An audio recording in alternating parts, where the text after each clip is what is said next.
Good evening. Welcome, everyone. Thank you for joining us. When it comes to parenting, why is it so difficult for a mom or dad to always be the bigger person? And how come our kids often evoke such childlike feelings in us? It is my great pleasure to introduce our speaker tonight, Andy Cohen. Andy will be talking to us on the subject, why a parent can't always act like a grown-up, especially during lockdown. Now, this is a topic that grabs at my heartstrings, and I'm sure you're intrigued by the subject. This webinar will provide parents with the opportunity to pause and think about their family dynamics, which is essential generally, but even more so during these uncertain times. Andy is a psychoanalytic candidate and art counselor, a TEDx speaker, author, and mother of two. She is deeply passionate about creativity and self-repair and works therapeutically with a wide range of groups and individuals using art and dialogue as her treatment. She also writes for a range of parenting hubs in order to empower families to live fuller and more integrated lives. Andy will be interviewed by South African TV and radio host Elana Afrika Bredenkamp, who is also an MC, actress, and momtrepreneur, as well as highly influential in social media. So what better way to enjoy a webinar than to sit back, grab a cup of tea, or if you prefer a glass of wine, in the comfort of your own home, in your own bed. Relax and enjoy. Over to you, Elana. Hi, thank you so much. And what a privilege it is to be back on a Thursday, totally meaningful and definitely not a coincidence, as we've been in this space most Thursdays in lockdown, out of lockdown, back into lockdown. And I love how you refer to how we can be within lockdown. So we'll be unpacking that in the next 35 minutes. As you heard it, my name is Elana. We're chatting to Andy Cohen, and you're welcome to already post some questions or even some comments. I see hello from Brussels already. Andy, let's get started. When I listened to your TED talk today, I was like, whoa, because after your first baby, your eyes opened and you have a story to tell. I want to hear the part where you are in the parking lot holding your 6-week-old baby and someone comes up to you and says. Yeah, so like so many moms, you have all these ideas about what it's going to be like to have a baby, and you just sort of think things are going to fall into place. And I mean, I couldn't even get the pram right. I remember literally I was sweating. I was in such a schwitz over this bloody pram.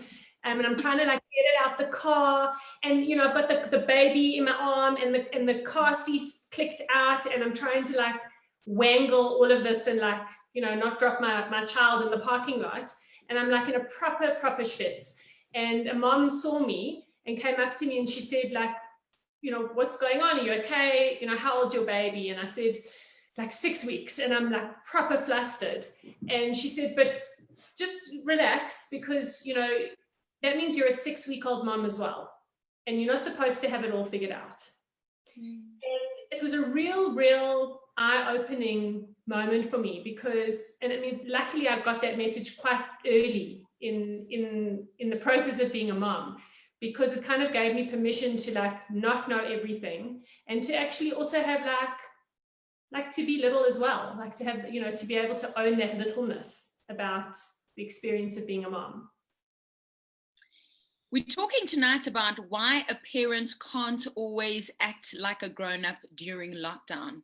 And this stays with me because it gives me the idea of these labels that we give our behavior, like being childish or not being able to show emotion, is actually not a quality of adults, but something that has stayed with us since childhood. And you've just mentioned it, that what was going through your mind and your body, and even just trying to open something as simple as a pram, being a new mom, you were feeling a lot of things because something had happened to you. Is this because we have children? Do we relive our childhood once our babies and our children and our teenagers and our grown-up children are in our lives? Yes, well, I mean, this has been my experience.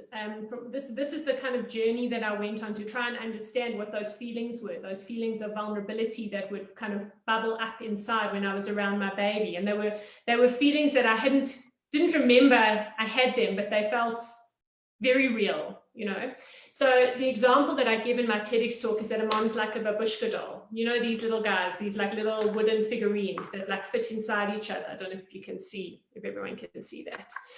And so a mom is not just the outer shell.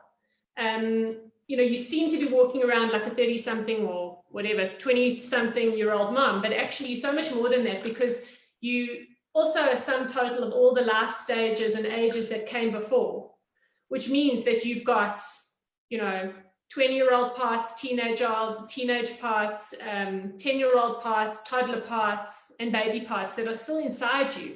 I heard this beautiful little folk tale years ago where they said, why aren't you, when you get a birthday cake, right? Your kid's got it's their birthday. They don't just get one candle for that particular year that they've turned. They get, if they're turning 5, they have 5 candles.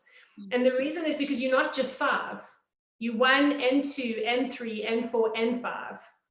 You're a sum total of all the years that have got you there. So all that experience that you had growing up is now encapsulated in you. Not all of it is conscious, but it's lived and it's in you. Those layers are in you.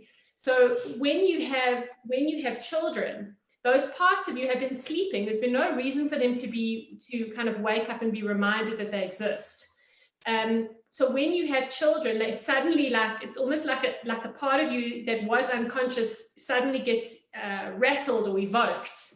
And then you remember this little person that this is the closest human to you, because the baby's a part of you, you know. And so those parts of us get woken up when we become parents, moms and dads, and caregivers. It's not, you know, it doesn't have to be biological. It's the primary caregivers. And then that doesn't stop. It's not just with newborns. You know, when your child turns 4, something of your 4-year-old self gets evoked. And when your child's a teenager, something of your teenagerness gets evoked. So, I mean, that's been my findings, you know, both clinically and from my own personal experience. Immediately, I think of the little girl, you know, even as grown-ups, there's always the little boy or the little girl that also feels or reacts. I play golf with a lady and she's in her 60s, and she said to me that she's very much in love. And I said to her, what does it feel like to be in love at the age of 60?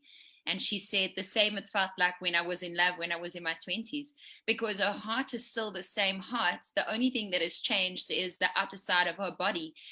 What happens to the little girl inside of us, or the little boy inside of us, when things are going well and when things are not going well? And the reason I'm asking this is because on these Thursday conversations, we have unpacked numerous times that lockdown has come, COVID-19, this big germ has come, and it has stripped us away from a lot of things. And this is the first time that most of us are actually reflecting and feeling, or feeling without a glass of wine, or feeling without the cigarette that we are so reliant on, or recognizing that other than just being a 30-something-year-old, I have a little person inside of me that's also frustrated and angry. And instead of reacting like a grown-up, we might react as our 12-year-old selves. What is busy happening to us outside of lockdown and inside of lockdown? So I think, I mean, lockdown and COVID, generally it's a traumatic thing. And even though we've adjusted to the trauma, we're still in the trauma, you know, we're sort of functioning within the trauma. Yeah. And what happens during trauma is that you are thrown back to a regressive state. No one is immune to this. There is no one walking around in the world who knows about what's happening outside that hasn't been affected inside. So we go back to like a regressive state. And what that means is that anything that's infantile in us, in other words, stuff that happened when we were really, really new in the world, anything that was left undone, or stuff that we're reminded of from those very vulnerable times, gets evoked. And because it's really, really about your safety in the world, and about your security, and about being looked after, and, you know, are you going to be okay? So that stuff's early. And so just as a general thing, that's what trauma will do to your mind. It rattles something very early. But I think also what happens is, you see, this is the tricky thing about this pandemic. let's take the pandemic out of it. Let's look at normal mental, emotional development, the way a mind will develop. When you are a baby, babies think they're omnipotent. They believe that what you think goes. So the baby, when they're very, very little, we're talking in the first few weeks of life, they think milk arrives. Oh, I made that milk. You know, I'm feeling uncomfortable. I think I need to feel better. I'm get picked up. They think that they have created the fix, right? And then what happens, baby starts to get a little bit bigger. Mom is now on a phone call in the other room. She can't come the moment baby cries. And the world like fails. The baby's omnipotence fails. And they suddenly, a normal mental, emotional development, something happens where the baby has to start to understand that I have to have my needs met outside of myself in the world. Okay. And so what starts to happen is that the baby has to learn to trust other people and have their needs met and fulfilled outside with someone else. That is normal and that is healthy. That is how we grow and we become independent, and the mind is formed through those processes. But what has this pandemic now told us? People aren't safe. People are scary. You can't get too close to someone. You can't socialize. You can't be near the people who you need to make you feel safe. So there's like this weird paradox, and it's very uncomfortable because we worked really hard when we were babies to cross that milestone and to become trusting in other people. And all of a sudden, people are not safe. And this is why people are so frazzled, because it's like counterintuitive. And then what it'll do is any of those old worries that you had about that when you were a little baby are suddenly going to wake up. You know, I told you so feelings, you know, people aren't safe and I have to do this by myself and, you know, I have to be in control again. That's the one thing. And then the other thing that the pandemic has done is, you know, a baby, when they're very, very teeny, the first thing that they learn to do to self-soothe is to touch their face. You see a little baby in the crib, when they're old enough, they start to touch their face. And this is the first kind of the first activity that a baby can do to make themselves feel better. And what is this pandemic telling us? Don't touch your face.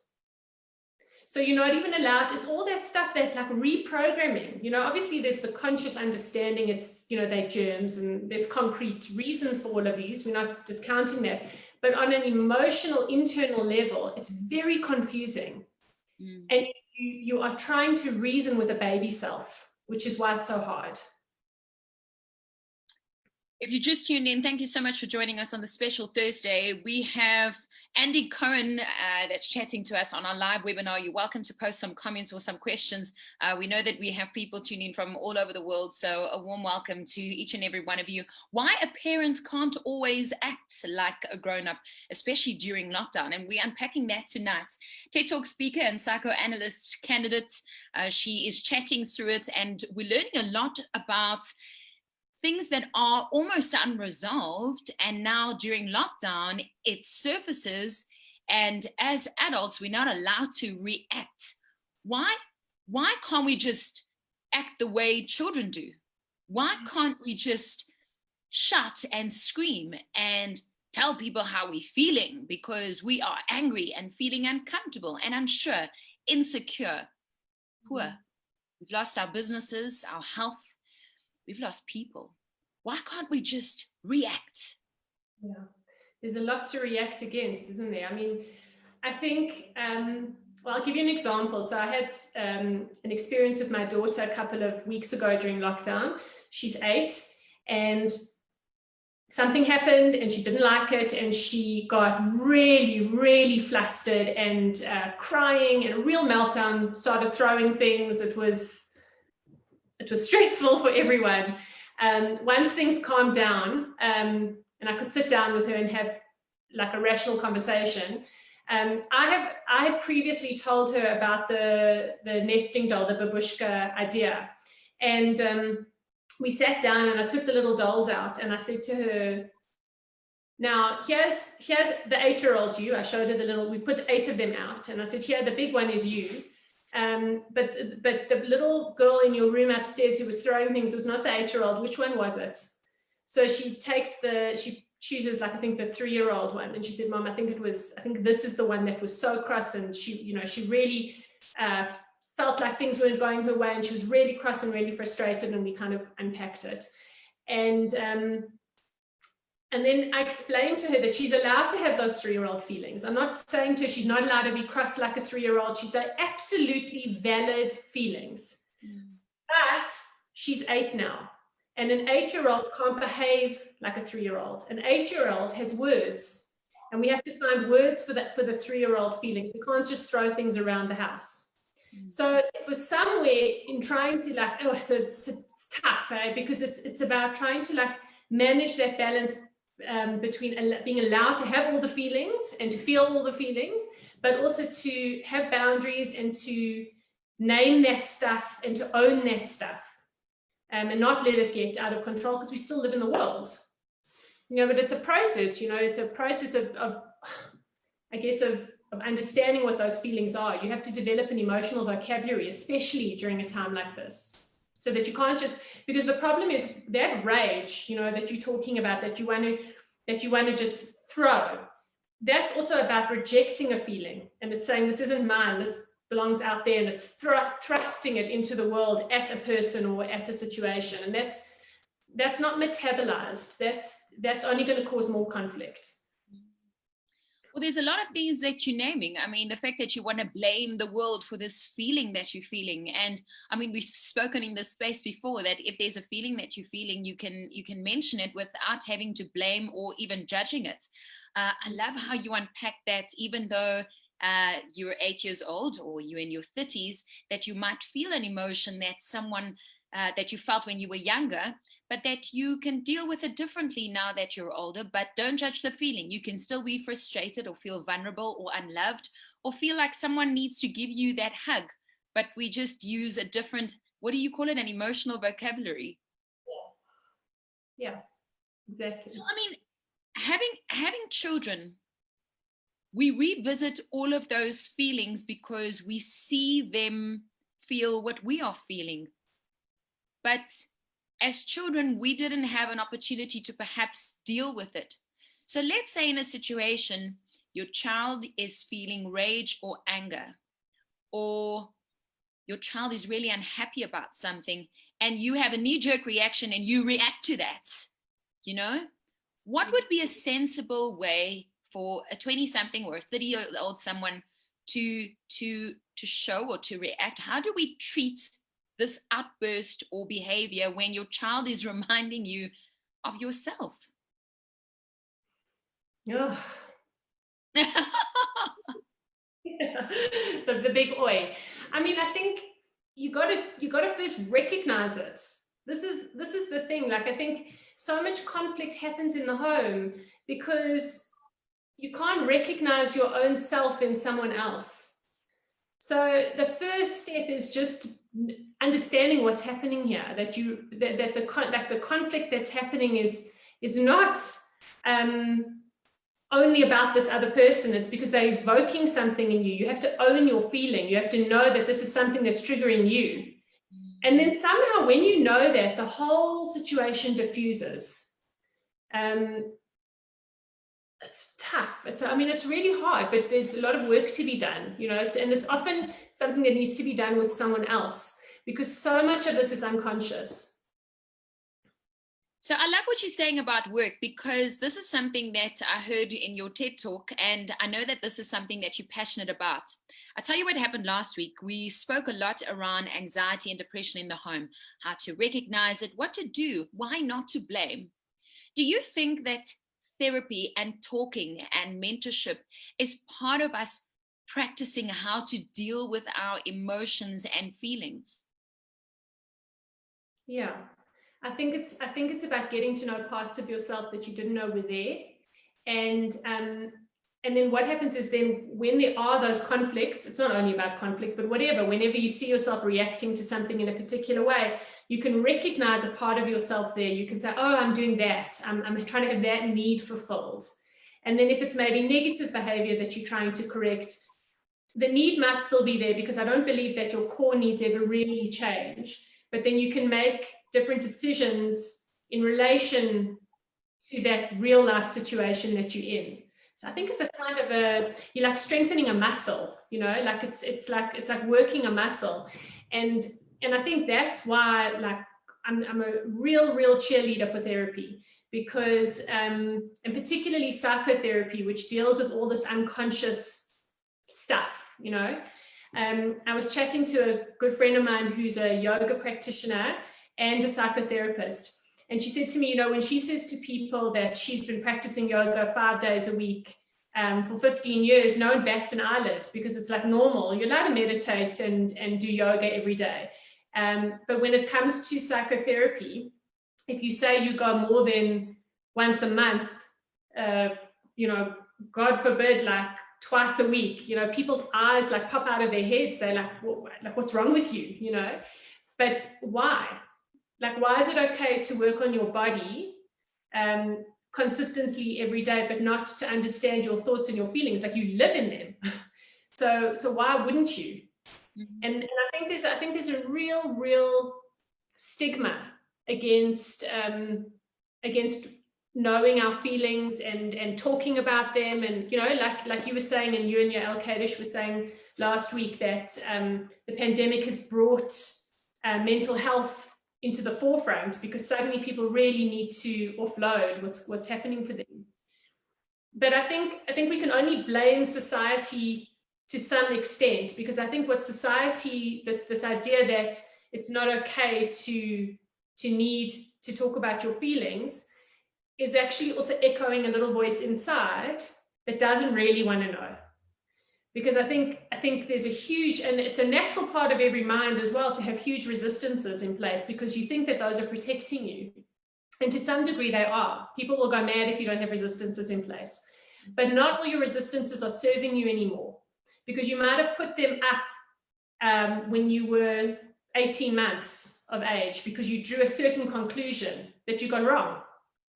And now actually you can, as an adult in therapy, you can revisit those parts of yourself, talk about them, understand why you drew those conclusions, and then decide if that opinion, that truth that you've set for yourself, actually serves you in the same way, or if you can actually make new decisions for yourself. So I want to play devil's advocate, and I want to say, you know, in order to know self, do we always have to go and see someone to talk about it? What happens if you don't like seeing people and you want to be by yourself to get to know yourself? I'll never forget, I was on camp, and one of our friends, Herschel, he was 17, and we all had to say what we want to discover one day about ourselves. And he said he would like to find himself. And I remember us all laughing at him, going, ha ha, he doesn't know where he is because he's trying to find himself. But what if you want to find yourself and you don't want to journey with someone else? Is getting to know yourself and that resistance to, I guess, not wanting to act out the whole time, is it something that you can work on by yourself? To some extent, yes, but not really. Because, okay, so I'm from the psychoanalytic school of thought. Which is all about practitioners who work psychoanalytically with the unconscious. Yeah. You can't hear your own unconscious. It's unconscious for a reason. So you need to work with someone, if this is the route you go, right? Like, obviously, if you, any type of reflection is good and better than nothing. So I can speak for my field, but in the psychoanalytic space, the unconscious is very, very powerful, and it codes everything. Everything is encoded. So you need a person who's trained to pick up on the themes and to understand what the unconscious is saying amidst all the noise. So of course you will gain a lot out of meditation and yoga and all these other alternative therapies and CBT. These are all good options. But in my experience, working in a therapy that deals with unconscious stuff really gets into the root layers of a problem, as opposed to just, you know, dealing with what's on your mind today. Because if you don't deal with that stuff that's underneath, you might get temporary relief, but the problem, it will repeat. We are compelled to repeat and repeat and repeat until we notice. So, you know, it's the same sort of thing, like if you constantly getting into the same fight with your partner, or you've had this fight with the partner, but you had it with an ex-boyfriend 5 years ago, and actually, interestingly, 10 years before that, you had a similar issue with a parent. You know, it just repeats and repeats and repeats. And we kind of, I feel like we owe it to ourselves to understand what we're trying to tell ourselves. I mean, it's important. If it's repeating, it's important. So, I mean, by all means, I think it's important for a person to do whatever work, even something, you know, journaling or painting, all important. Great. It's reflective. It's the start of the conversation. And then it's, where does the conversation go? Where does it take you?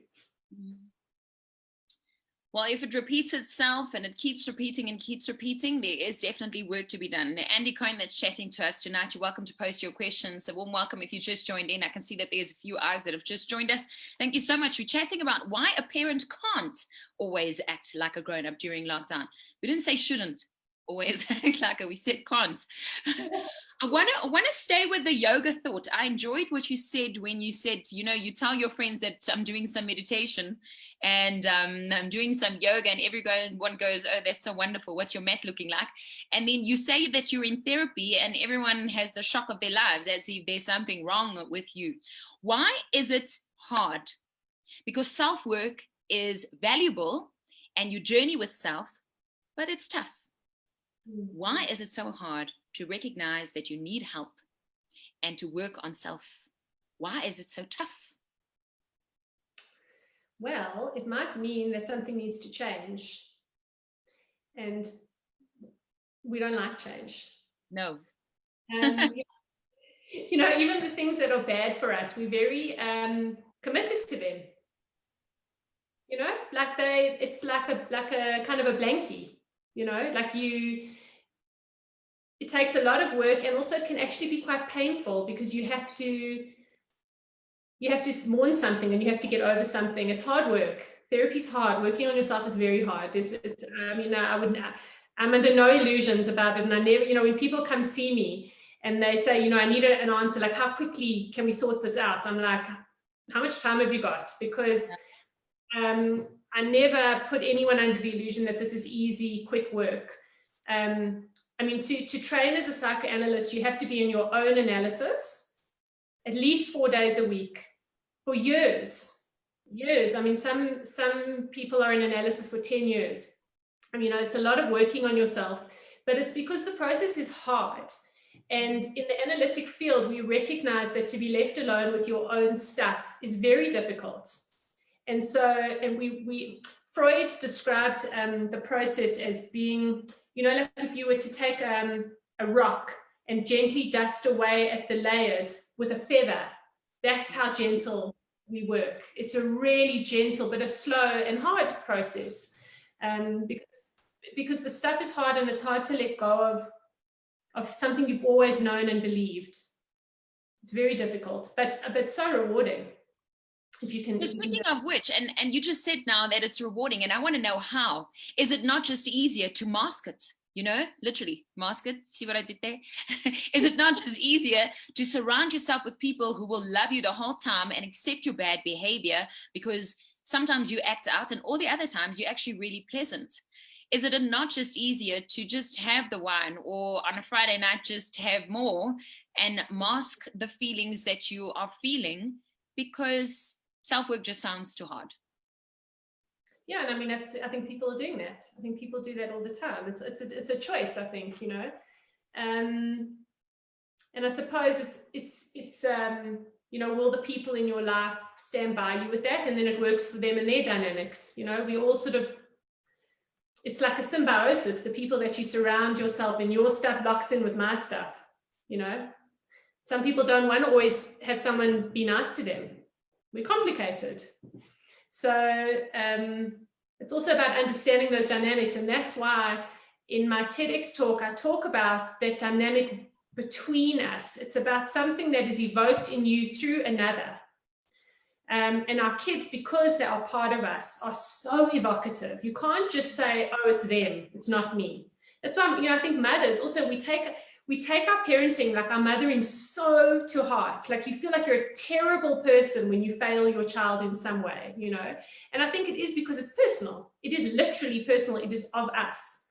And so there's something that happens in between people that you see a reflection of yourself in that dynamic. It's in the dynamic. We don't live in vacuums.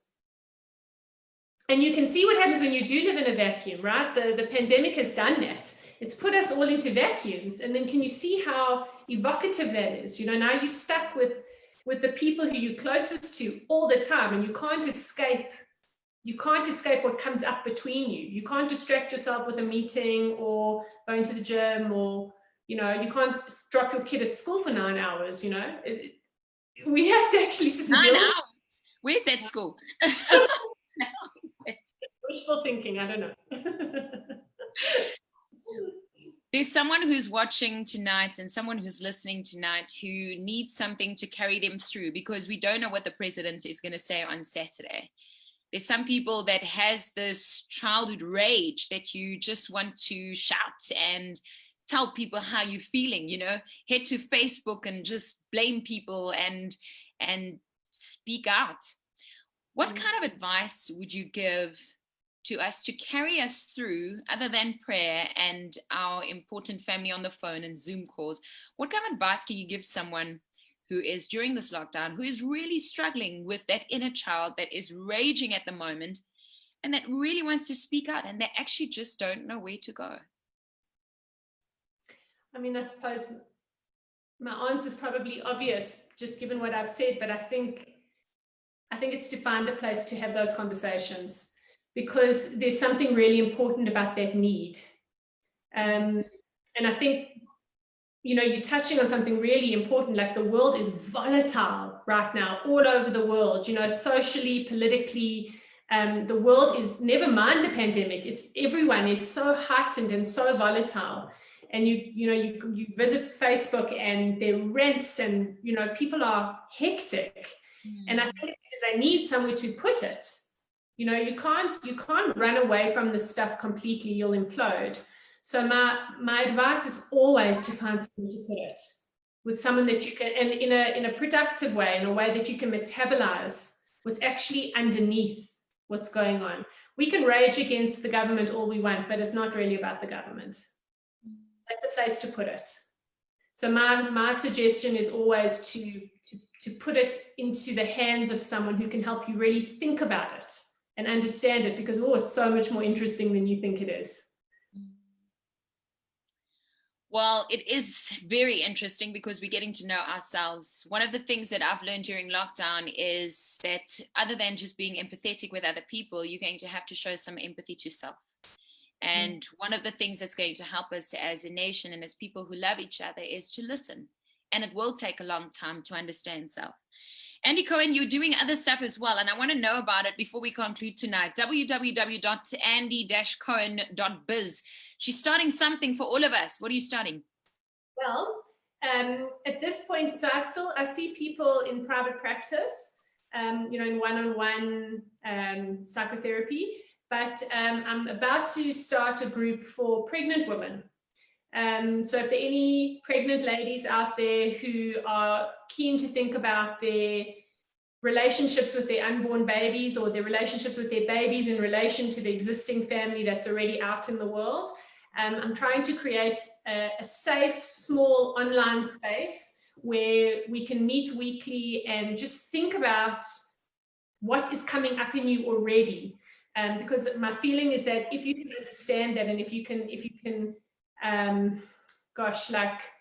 if you can recognize those parts of yourself and not live in a sort of optimistic bubble all the time, and actually, no, that's actually hard, and stuff's being raised up and you are ready before baby's here, it will free up headspace for when the baby's actually born. So that's a group that I'm starting, and if anyone knows of someone who's pregnant who would be interested, you know, to just let them get in contact with me through my website or through Facebook. And yeah, that's the current project.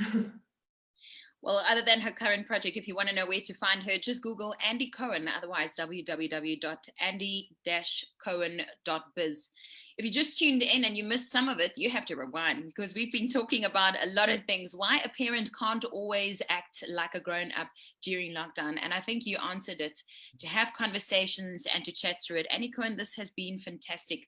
If you can give us one more, I always ask this, only because Rabbi once said it to me. He said that in every curse, there's a blessing. And at first I didn't believe him, but now I do. And I want to ask you, if this is a curse, someone who doesn't understand their feelings that they're going through, and all of it feels really overwhelming, where does the blessing lie in? I think the blessing lies in recognizing parts of ourselves that we didn't know were there. You know, and as scary as that is, we are so interesting. I just think we are all so interesting, and we deserve to find out more about ourselves. You know, everybody's like, what's the best thing on Netflix to like binge watch? Like, binge watch on yourself, man. You know, like just to yourself and just, you know, see where the episodes go. I promise you will never get to the end of that series. Like, we are so interesting, and that's so ordinary to be interesting. And, you know, I think it's a real blessing to give that to yourself. Andy, this has been a pleasure. I can't wait for your baby project to start. And yeah, instead of Netflix and chilling, I'll be watching some of my episodes about my own self tonight for sure. So thank you so much for the opportunity. I can hear a roaring applause from everyone at home. Chaya, what did you think? I thought it was outstanding. Really, I thought it was absolutely unbelievable. Love the talk, what an insightful and interesting topic. The strong feelings do sometimes overwhelm us. And thank you very much, Andy, for taking us deep into the mind of a mom and exploring the invisible forces that operate between parent and child. This is especially apparent during lockdown, where we're cooped up with our kids being triggered in strange and often painful ways. Your talk, I must say, was absolutely inspiring, empowering, insightful, and most enjoyable. Thank you. Thank you so much for having me. It's been really nice chatting. Absolute pleasure. Once again, thank you, Elana, for your thought-provoking questions, your charisma, and your precious time as always. It's truly appreciated. Thanks to all the listeners who joined us tonight. Have a good night. Bye, Andy. Thank you. Thanks so much. Bye.